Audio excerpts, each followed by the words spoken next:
Jio politics অনুযায়ী, যেমন ধরেন আপনি দেখেন তৌহিদ সাহেবের প্রথমেই ছিল যেটা উনি 3 দিনের মধ্যে চেঞ্জ করছেন, I thank him for that great সেটা হচ্ছে যে উনি প্রথমেই বললেন যে শেখ হাসিনা ভারতে থাকলে আমাদের কোনো অসুবিধা নেই।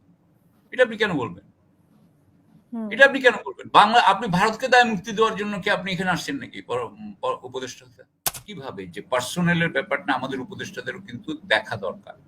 তৌহিদ হোসেন সাহেবের এটা দেখা উচিত যে এইখানে যেটার এই অ্যালেজ করা হচ্ছে, যে অভিযোগগুলো এখানে দেওয়া হয়েছে, সেই অভিযোগগুলোর ব্যাপারে হয় ওনার একটা ব্যাখ্যা দেওয়া উচিত। উনি ব্যাখ্যা যদি সন্তোষজনক হয় তাহলে এটা প্রবলেম সলভ, সেটা উনি তখন উনি যাকে ইচ্ছা রাখবেন। কিন্তু যদি এগুলো উনি ব্যাখ্যা দিতে না পারেন তাহলে কিন্তু উনি যদি এটা অ্যাকশন না নেন তাহলে কিন্তু এটা মনে করা উচিত না যে এটা চলে যাবে। জি, ধন্যবাদ। প্রথম কথা হচ্ছে যে আপনি দুর্নীতি নিয়ে যেটা বললেন,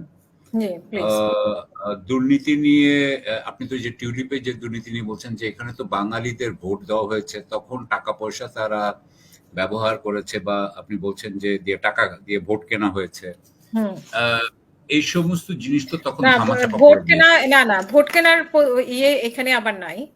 এখানে যেটা হয়েছে সে তার পার্টিকে সে অনেক টাকা দিয়েছে, মানে পার্টিকে টাকা দিয়ে সে এখানে যে সিস্টেমটা আর কি, আমার যদিও হ্যাঁ নমিনেশনও না, মানে পার্টিকে ডোনেট করা, সোজা অর্থে এটা ডোনেট করা।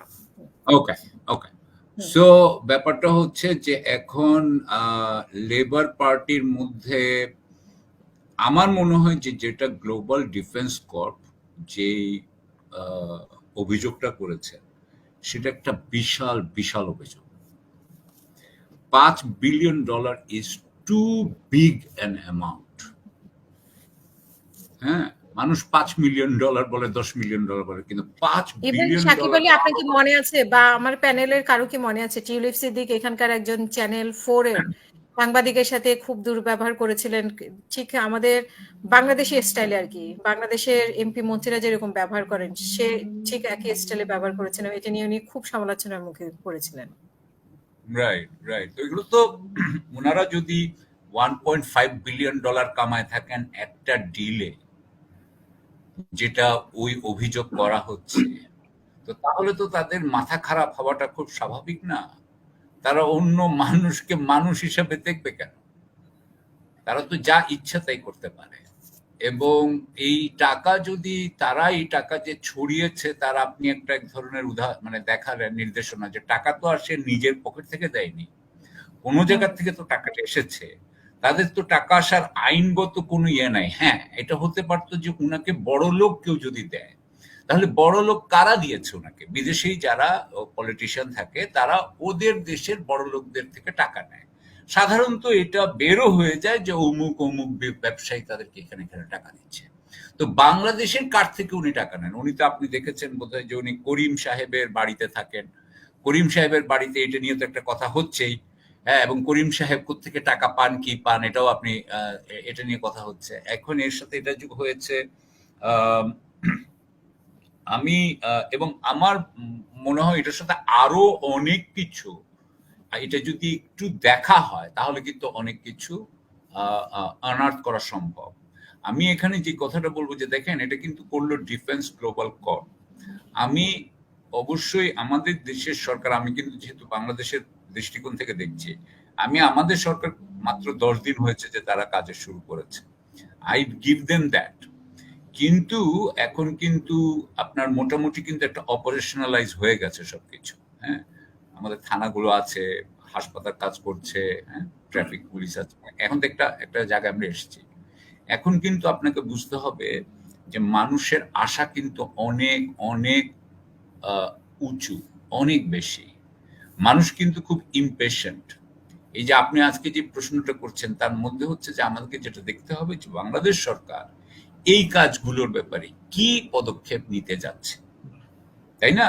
যে এগুলো যদি বাংলাদেশ সরকারের যে বিরাট যে তার রিসোর্স, সেখান থেকে যদি সে এইটুকু ব্যবহার না করে, তো তাহলে তো আমরা খালি অন্য কোন অর্গানাইজেশন কার বিরুদ্ধে বললো এটার উপর আমরা, এটা তো জনগণ চায় না। জনগণ চাচ্ছে যে সরকার এদেরকে ধরুক, এবং সেখানে আমরা আন্তর্জাতিক থেকে কিছু কিছু সাহায্য পেয়ে যাচ্ছি।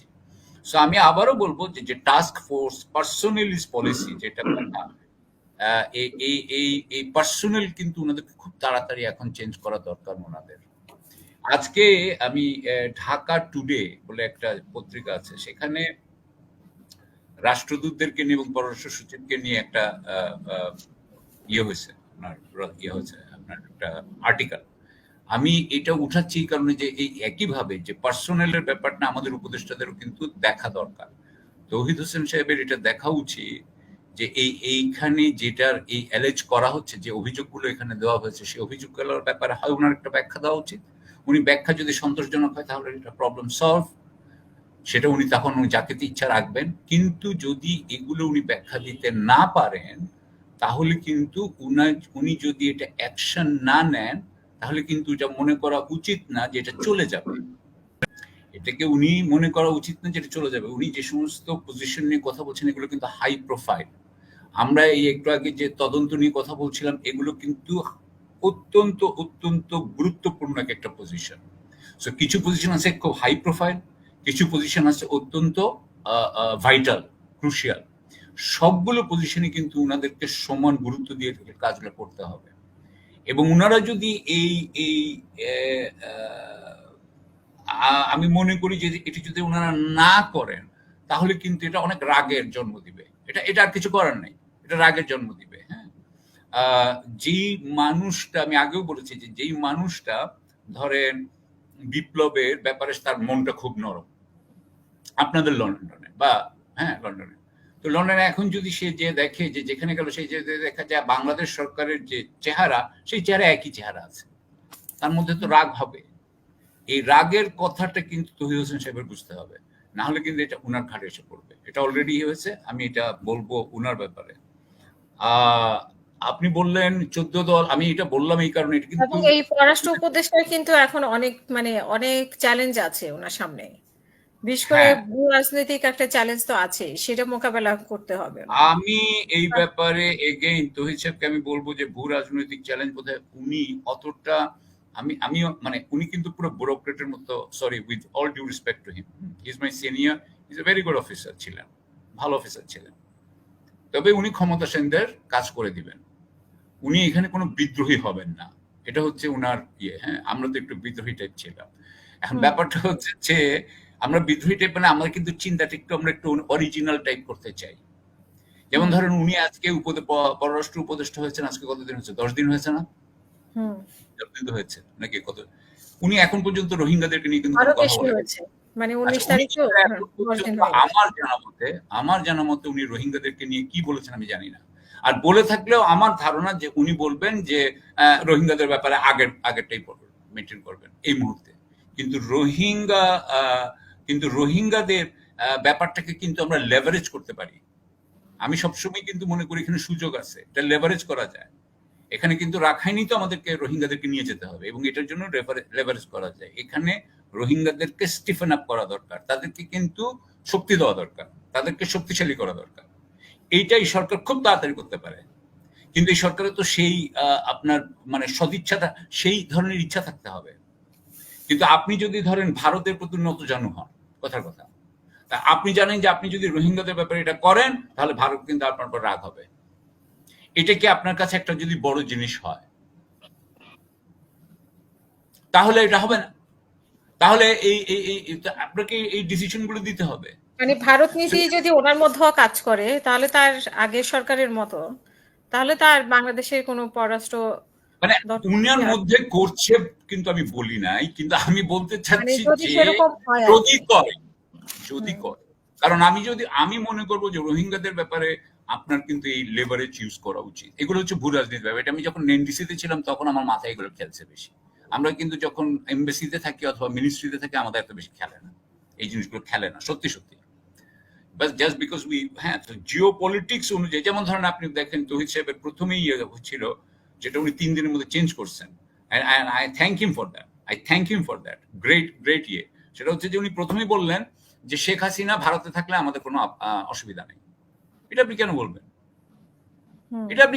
বাংলা আপনি ভারতকে দায় মুক্তি দেওয়ার জন্য কি আপনি এখানে আসছেন নাকি উপদেষ্টা হতে? সো উনি কি করলেন ওটা নিয়ে আমি তখন বোধহয় একটু মানে যাই হোক উনার কানে গেছে, এটা উনি বুঝে থ্যাংক গড উনি কিন্তু চেঞ্জ করেছেন। উনি কিন্তু তার 3 দিন পরেই বলেছেন যে না এখানে কিন্তু থাকা নিয়ে আমাদের কিন্তু ওই যে বিবৃতি দিতে বিব্রতকর। এই জন্য এখন কিন্তু শেখ হাসিনার বিবৃতি বন্ধ হয়ে গেছে। এখন কিন্তু আমরা জয়ের অত শুনতে পাচ্ছি না, because government has taken a somewhat N hard line. কিন্তু এটাও কিন্তু উনি প্রথমে কিন্তু শেখ হাসিনাকে তো ওনারা রেখে দিয়েছেন, এমন তো না যে রেখে দিয়েছে। প্রথম দিন যেরকম আমরা শুনেছি যে এই দেশে পাঠাচ্ছে সেই দেশে পাঠাচ্ছে, এরপরে এখন বাংলাদেশের আসলে ভিতরে ভিতরে বলা উচিত যে তোমরা শেখ হাসিনাকে আমরা মানে তোমরা শেখ হাসিনাকে রেখেছো, এটা আমরা পছন্দ করি না, এটা আমরা পছন্দ করি না। এবং আচ্ছা, আর আমরা যখন ইয়ে করবো আমাদেরকে হ্যান্ড ওভার করবা, এটা বলা উচিত। আমরা অবভিয়াসলি ফেয়ার ট্রায়াল এনশিওর করবো, fully fair, independent judiciary and everything. তখন তোমরা এটা দিবা, এটা কিন্তু বলা উচিত। এটা তো আমাদের সরকারকে করতেই হবে। এখন উনি কতটুকু কবে করতে চান না চান সেটা আমি জানি না, সেটা হয়তো ওনারা কিছুদিন সময় নিচ্ছেন। সো এতদিন যতদিন হাসিনা যদি ওখানে থেকেও থাকে ততদিন মানে আমার মনে হয় এখন এটা একটা বড় ব্যাপার। আমি মনে করি যে শেখ হাসিনাকে তারা যেই ভারত গত 15 বছরে যে সহায়তা দিয়েছে সেই সহায়তার ব্যাপারে একটা বড় তদন্ত দরকার। যদি গোয়েন্দা বাহিনী এখানে প্রত্যক্ষভাবে যুক্ত হয়ে থাকে সেই ব্যাপারে একটা আপনার তদন্ত দরকার। এখানে যদি সেনাবাহিনী, পুলিশ, এর মধ্যে তাদের ইন্ডিয়ানদের কি কি ভূমিকা ছিল সেটা আমাদের দরকার। এবং তাতে আমি মনে করি যে এটা দরকার, এবং এটা আমাদের ইন্ডিয়াকে বলা উচিত যে তোমরা এইবার এগুলা করেছো, এটা আমরা সাউথ এশিয়া এবং পৃথিবী জানুক, যাতে আর কোনোদিন কেউ এটা যাতে করতে না পারে। কিভাবে তারা এই জিনিসগুলো করছে। আমি কিন্তু মনে করি এই জিনিস থেকে ভারতকে, এটা আমার ব্যক্তিগত মত, আপনি কি বলেন মানে যে আবু সাইদের মৃত্যু যদি বলেন, গুম খুন যদি বলেন, হেফাজতের মৃত্যু যদি বলেন, এই প্রত্যেকটা মৃত্যুর জন্য পরোক্ষভাবে কি ভারত দায়ী না? পরোক্ষভাবে ভারত তাকে সমর্থন দিয়ে যাচ্ছে। তার মানে পরোক্ষভাবে, মানে ইন্ডিয়া ইজ, ইংরেজিতে বললে আর একটু বেটার হয়, কমপ্লিসিট। ইন্ডিয়া কিন্তু একটা অ্যাক্সেসরি টু দিস টিরানি। সো এই যে উনার কমপ্লিসিটি, যেটা আপনি বাংলাদেশের জনগণের উপর যে অত্যাচারটা হলো, যে অত্যাচারকে একমাত্র মানে সবচেয়ে বড় বিদেশি শক্তি হিসেবে শেখ হাসিনাকে 15 বছর ধরে সে মানে এটাকে মানে প্রচন্ড ভাবে সমর্থন দিয়ে গেল, এটাকে একদম জিইয়ে রাখলো, না হলে এটা মরে যেত। জিইয়ে রাখলো, গত ইলেকশনের সময় তো জিইয়ে রাখলো, এর আগেও করেছে। সেই ভারতকে যদি আপনি ছেড়ে দেন, ভারতের সাথে যদি আপনি নরম নরম কথা বলেন, আমি মনে করি এটা জনগণের প্রতি আপনাদের গাফিলতি। আপনারা জনগণের যে মনের যে ইচ্ছা, তার যে আশা, তার যে আকাঙ্ক্ষা, সেটাকে আপনারা দাম দিচ্ছেন না। অসংখ্য ধন্যবাদ।